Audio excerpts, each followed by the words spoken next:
সর্বশেষ যে ব্যক্তি জাহান্নাম থেকে মুক্তি লাভ করবে তাকে আল্লাহ পাক বলবেন, ফেরেশতাদেরকে বলবেন, ও আমার ফেরেশতারা, আমার এই বান্দাকে জান্নাত এবং জাহান্নামের মাঝখানে রেখে দাও। জান্নাত এবং জাহান্নামের মাঝখানে লোকটি যখন থাকার জায়গা পাবে, সে জান্নাতের দিকে তাকায়া দেখবে আর কাঁদতে থাকবে। আল্লাহ পাক জিজ্ঞেস করবেন, বান্দারে, যুগের পর যুগ ধরে জাহান্নামে কেঁদেছ, আমি রব্বুল আলামিন জাহান্নাম মাফ করে দিয়া জান্নাত জাহান্নামের মাঝখানে রেখে দিয়েছি, আযাব থেকে তো বেঁচে গেছো, এখন কান্দো কেন? লোকটি বলবে, রব্বুল আলামিন কান্দি এই কারণে, জাহান্নাম থেকে মাফ করেছো, তোমার শুকরিয়া আদায় করি। জান্নাত তো আমার কপালে নাই, কিসমতে নাই, কিন্তু জান্নাত আমি এখান থেকে দেখতে পাচ্ছি, জান্নাতের সুঘ্রাণ আমার নাকে আসতেছে, কপালে নাই যাওয়ার। আমি কাঁদি এই জন্য, তুমি যদি মেহেরবানি করে আমাকে জান্নাতের দরজার কাছে একটু দাঁড় করায় দিতা, প্রাণ ভরে তোমার জান্নাতের দৃশ্যটা একটু দেখতাম। আল্লাহ পাক তার আরজি পূরণ করবেন, বলবেন যাও, ফেরেশতাদের বলবেন এর জান্নাতের দরজার কাছে দাঁড় করায় দাও। জান্নাতের দরজার কাছে দাঁড়িয়ে লোকটি আবার কান্না শুরু করবে। আল্লাহ পাক প্রশ্ন করবেন, এবার কান্দো কেন? লোকটি বলবে, রব্বুল আলামিন কান্দি এই কারণে, জান্নাতের এই দরজায় দাঁড়ায়া জান্নাতের অফুরন্ত নেয়ামত কিছুই ভালো করে দেখা যায় না, শুধু অল্প জায়গা দেখি। যদি তুমি আমারে দয়া করে জান্নাতের মাঝখানে দাঁড় করায় দিতা, চতুর্দিকে তাকায়া তাকায়া দেখা কলিজারে ঠান্ডা বানাইতাম। তবে আমি ওয়াদা করি, জান্নাতের কোনো নাজ নেয়ামত, কোনো ফল আমি খাবো না, ধরবো না, সইব না। একটুখানি মেহেরবানি করে মাঝখানে দাঁড় করাইয়া দাও, জান্নারে ঠান্ডা করি। আল্লাহ রব্বুল আলামিন ফেরেশতাদের বলবেন, আমার এই বান্দারে জান্নাতের মাঝখানে দাঁড় করাইয়া দে। আল্লাহর নবী বলেন, জান্নাতের মাঝখানে দাঁড়িয়ে লোকটি আগের চাইতে আরো জোরে চিৎকার মেরে কাঁদতে থাকবে। আল্লাহ পাক বলবেন, বান্দারে কি হলো তোর? দরজার কাছে আসতে চাইছিলে, আইনা দিলাম। আবার এবার মাঝখানে আসতে চাইছো, তাও এনে দিয়েছি, আবার কান্দো কেন? লোকটি বলবে, রব্বুল আলামিন এবার কান্দি এই জন্যে, তুমি যখন দয়া করে একটিবার জান্নাতের মাঝখানে এনে আমাকে দাঁড় করায় দিয়েছো, তুমি রহমান রহিম গফুরুর রহিম, এই জান্নাত থেকে আবার আর বাইর করে দিও না।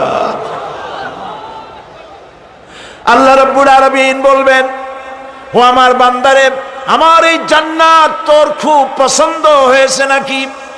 লোকটি বলবে, রব্বুল আলামিন কলিজা ঠান্ডা হয়ে গেছে, ভাবতেও পারি না এই জান্নাত এত সুন্দর। আল্লাহ পাক বলবেন, বান্দারে এরকম একটি নয়, দুইটা নয়, তোর জন্য আমি 10টা জান্নাত এরকম রিজার্ভ করে রাখছি। সুবহানাল্লাহ।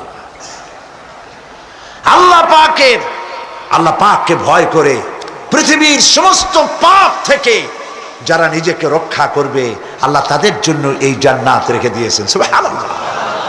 সেই জান্নাতের রিসিপশন আপনারা আন্দাজ করতে পারবেন না, রিসিপশন কারে কয়। কি এর প্রধানমন্ত্রী আর প্রেসিডেন্ট, 4-5টা পুলিশ আর আর্মি এসে একটা ফট করে সেলুট মারলো, বা শেষ হয়ে গেল, এরকম না। জান্নাতীদেরকে রিসিপশন দেওয়া হবে। জান্নাতীরা যখন আল্লাহর হুকুমে জান্নাতের দিকে যেতে লাগবে, আর যখন জান্নাতের কাছে চলে যাবে, আল্লাহ রাব্বুল আলামিন শোনায় দিচ্ছেন, হাত্তা ইযা জাউহা ফুতিহাত আবওয়াবুহা ওয়া ক্বালা লাহুম খাজানাতুহা সালামুন আলাইকুম তিবতুম ফাদখুলুহা খালিদিন। সুবহানাল্লাহ। জান্নাতীরা যখন জান্নাতে প্রবেশ করার দরজার মুখোমুখি হবে, দ্বার রক্ষীগণ তখন বলবে, সালামুন আলাইকুম, আল্লাহর শান্তি তোমাদের উপরে বর্ষিত হোক। সুবহানাল্লাহ।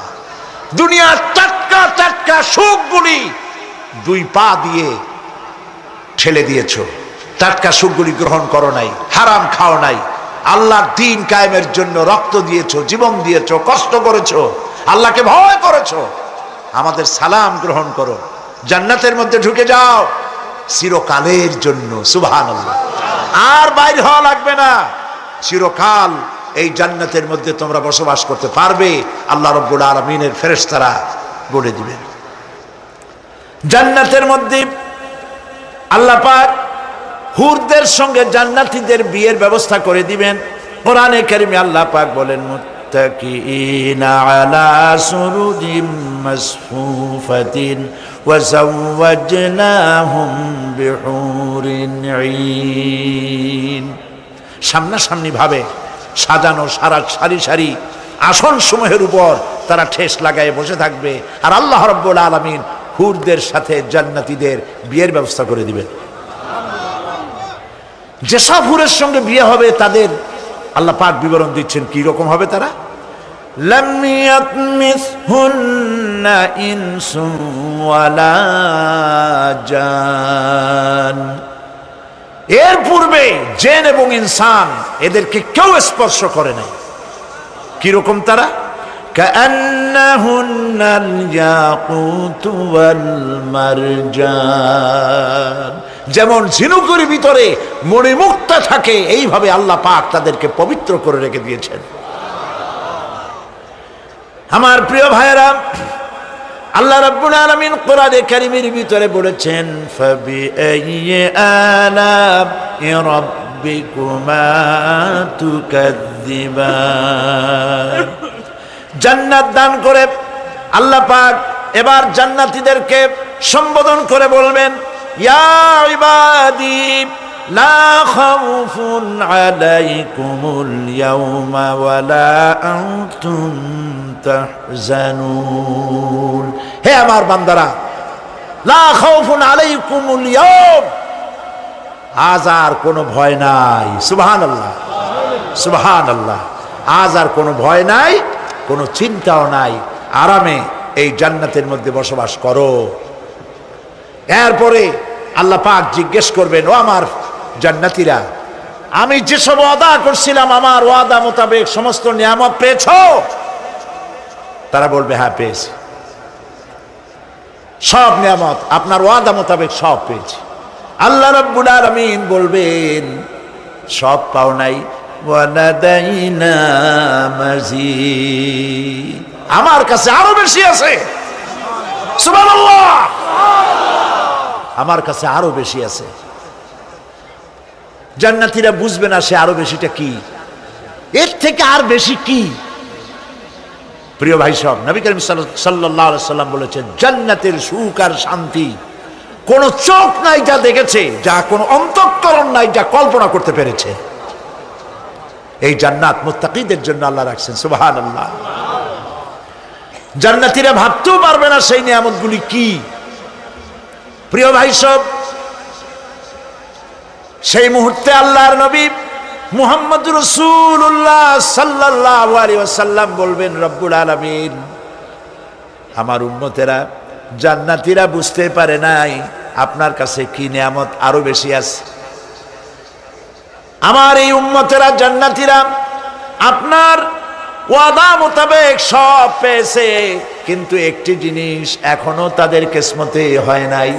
সেই জিনিসটা হলো, যারা তার রবকে না দেখে শুধু কোরআন আর হাদিসের কথা শুনে আরবের ঘুম হারাম করে তাহাজ্জুদের নামাজ আদায় করেছিল, চোখের পানি ফেলেছিল, যারা জান্নাত দেখে নাই, জাহান্নাম দেখে নাই, আপনাকে ভয় করে যারা জীবন পরিচালনা করেছিল, যারা আপনাকে দেখে নাই, না দেখে শুধু কোরআন হাদিস বিশ্বাস করে যারা অকাতরে নিজেদের জীবন বিলায় দিয়েছিল, এই জান্নাতীরা এখন পর্যন্ত তার রবকে দেখতে পারে নাই।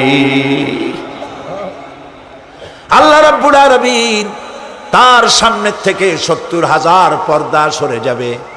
আল্লাহ পাক বান্দাদের আরজি পুরা করার জন্য জান্নাতীদের সামনে তিনি জালোয়া ফরোজ হবে।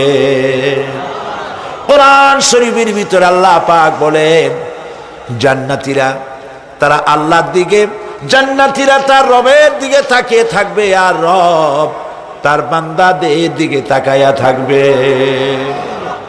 প্রাণ ভরে জান্নাতীরা রবকে দেখবে। সুবহানাল্লাহ। আল্লাহ পাককে দেখবে। প্রাণ খুলে আজ দোয়া করি রব্বুল আলামিন, জান্নাতের যেই পরিবেশে যেই জায়গায় তুমি দয়া করে তোমার গোলামদেরকে তুমি নিজেই দর্শন দিবে, দেখা দিবে।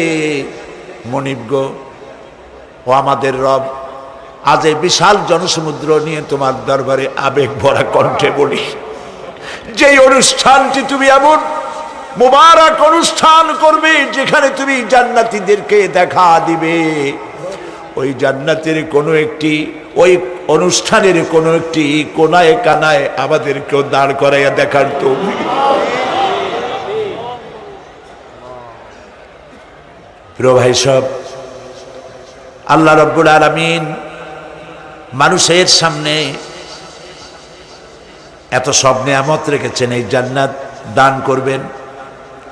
এরপরে আল্লাহ রাব্বুল আলামিন কোরআনে কারীমের মধ্যে বলেছেন, রব্বিস সামাওয়াতি ওয়াল আরদি ওয়া মা বাইনাহুমার রাহমানি লা ইয়ামলিকুনা মিনহু খিতাবা।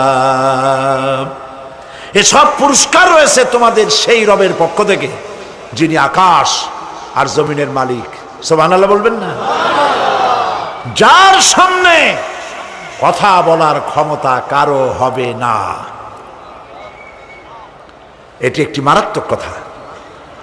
কিয়ামতের দিন আল্লাহর দরবারে কেউ কথা বলতে পারবে না আল্লাহর নির্দেশ ছাড়া। একটি আকীদা পরিষ্কার করে নিয়ে যান আপনাদের, সে আকীদাটা এভাবে পরিষ্কার করুন, কোন পীর সাহেব, কোন খাজা বাবা, কোন মাওলানা, কোন মুহাদ্দিস, কোন বুজুর্গ আপনাকে সুপারিশ করতে পারবে না যদি না আল্লাহ পাক তাকে কথা বলার তৌফিক না দেন।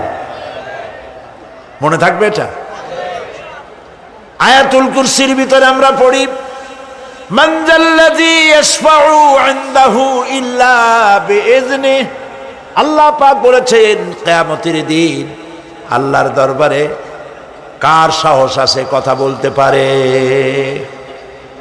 মান যাল্লাযী ইয়াশফাউ ইনদাহু ইল্লা বিইজনিহি। আল্লাহর অর্ডার ছাড়া, হুকুম ছাড়া আল্লাহর সামনে কথা বলার সেদিন কেউ থাকবে না। সুবহানাল্লাহ। কেউ কথা বলতে পারবে না।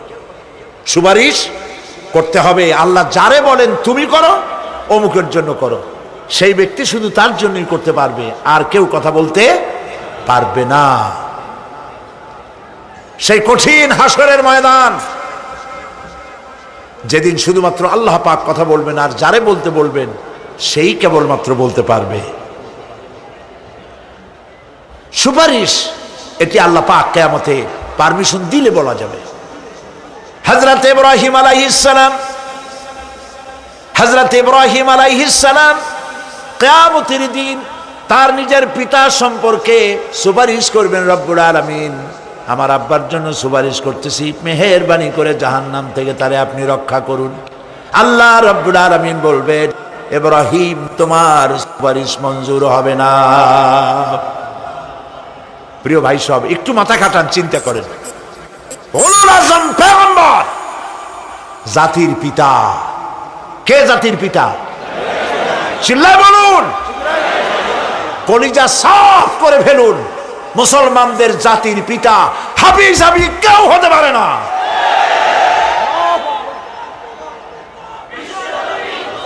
মিল্লাতা আবিকুম ইব্রাহিম। ইব্রাহিম আলাইহিস সালাম এই মিল্লাতের পিতা। সুবহানাল্লাহ। হযরত ইব্রাহিম আলাইহিস সালাম কিয়ামতের দিন বলবেন, আল্লাহ আমার আব্বার জন্য সুপারিশ করছি। আল্লাহ পাক বলবেন মঞ্জুর হবে না। আজর তোমার পিতা হতে পারে, কিন্তু আমার খলিলকে আগুনে ফেলার জন্য নমরুদকে সে সহযোগিতা করেছে, আমি তোমার পিতাকে ক্ষমা করব না। নবী করিম সাল্লাল্লাহু আলাইহি সাল্লামকে সাহাবায়ে কেরাম জিজ্ঞেস করেছেন, হে রাসূল আপনার আব্বা এবং আম্মার অবস্থা কি হবে? নবী করিম সাল্লাল্লাহু আলাইহি সাল্লাম কেঁদে ফেলেছেন, সব বলেছেন আমি তাদের কোনো উপকারে আসব না। আল্লাহু আকবার। আপনি মনে করছেন নাকি যে ইয়া নবী সালাম আলাইকা বলি অমনি নবীর সুপারিশ পাবেন? এত সহজ। কতগুলা রসগোল্লা খাইলেন আর বড় একটা মিছিল করলেন আর অমনি চলে যাবেন? পৃথিবীর সব মানুষ, সাহাবায়ে কেরাম বাদ দেন, পৃথিবীর সমস্ত মানুষ একত্রিত হয়ে আবু তালেব রাসূলুল্লাহকে যে ভালোবেসেছেন, ওর 1000 ভাগের 1 ভাগও সারা দুনিয়ার মানুষ রাসূলুল্লাহকেই ভালোবাসতে পারবে? পারবে? নিজের ছেলে আলীকে, আলী রাদিয়াল্লাহু তাআলা আনহুকে আলাদায় বিছানায় শোয়াইয়া, ছোট্ট মানুষ হযরত আলী আলাদা জায়গায় রাখিয়া মুহাম্মদুর রাসূলুল্লাহ সাল্লাল্লাহু আলাইহি ওয়াসাল্লাম এতিম মানুষ, তারে কলিজার সাথে বুকের মধ্যে আশ্রয় করে দিয়ে আগলে রেখেছেন বুক ভরে। সেই আবু তালেব মৃত্যুর সময় নবী করিম সাল্লাল্লাহু আলাইহি ওয়াসাল্লাম বলেছিলেন, চাচা একটি বার আমার কানে তাওহীদের কালেমা শোনায় দেন। আবু তালেব, তার কিসমতে ছিল না কালেমা। মরে যাওয়ার পর একজন সাহাবী বলেছিলেন, ইয়া রাসূলুল্লাহ, মৃত্যুর সময় আবু তালেবের মুখ আমি নড়তে দেখেছি, তিনি কালেমা পড়েছেন সম্ভবত। রাসূলুল্লাহ সাহেব বলেছেন, আমি শুনি নাই। এত ভালোবাসার পরেও হাদিস শরীফে এসেছে আবু তালেব জাহান্নামে যাবে। কোথায় যাবে? জাহান্নামে। সবচাইতে কম আযাব হবে কার? আবু তালেবের। কম আযাবটা কি? হাদিস শরীফে এসেছে কম আযাব হলো জাহান্নামের আগুন দিয়ে এক জোড়া জুতা তৈরি করে আবু তালেবের পায়ে পরিয়ে দেওয়া হবে। সেই জাহান্নামের আগুনের তৈরি করা জুতার তাপে আবু তালেবের মাথার ঘিলুগুলো টকবক করে বউ পড়তে লাগবে। এত ভালোবেসে যদি কিয়ামতে উপায় না হয়, আপনি ইয়া নবী সালাম আলাইকা, ইয়া রাসূল সালাম আলাইকা, আর কতগুলো জিলাপি খাইলেন, বড় একটা মিছিল করলেন। প্রিয় ভাই সব, এইসব বেদাত ছাড়ুন, এগুলি সুস্পষ্ট বিদআত। রাসূলুল্লাহকে ভালোবাসবেন, সাহাবীরা যেভাবে ভালোবেসেছেন ওইভাবে ভালোবাসবেন। আল্লাহ রাব্বুল আলামিন বলেন, যালিকাল ইয়াউমুল হক ফামান শাআ আত্তাখাযা ইলা রাব্বিহি মাআবা। এই দিনটি অবশ্যই আসবে, সেদিনটি নিশ্চিতভাবে আসবে। আর এখন যার ইচ্ছা সে তার রবের দিকে অগ্রসর হোক। ইন্না আনজারনাকুম আযাবান করিবান ইয়াওমা ইয়ানজুরুল মার'উ মা কদ্দামাত ইয়াদাহু ওয়া ইয়াকুলুল কাফিরু ইয়া লাইতানি কুনতু তুরাবা। ইন্না আনজারনাকুম আযাবান করিবা, খুব নিকটবর্তী একটি আযাব সম্পর্কে আমি তোমাদেরকে সতর্ক করে দিলাম। কে বলতেছেন? আল্লাহ পাক। লক্ষ্য করুন আল্লাহ কি বলছেন, খুব নিকটবর্তী একটি কঠিন শাস্তি, আযাব, অর্থাৎ কিয়ামত, এ সম্পর্কে আমি তোমাদের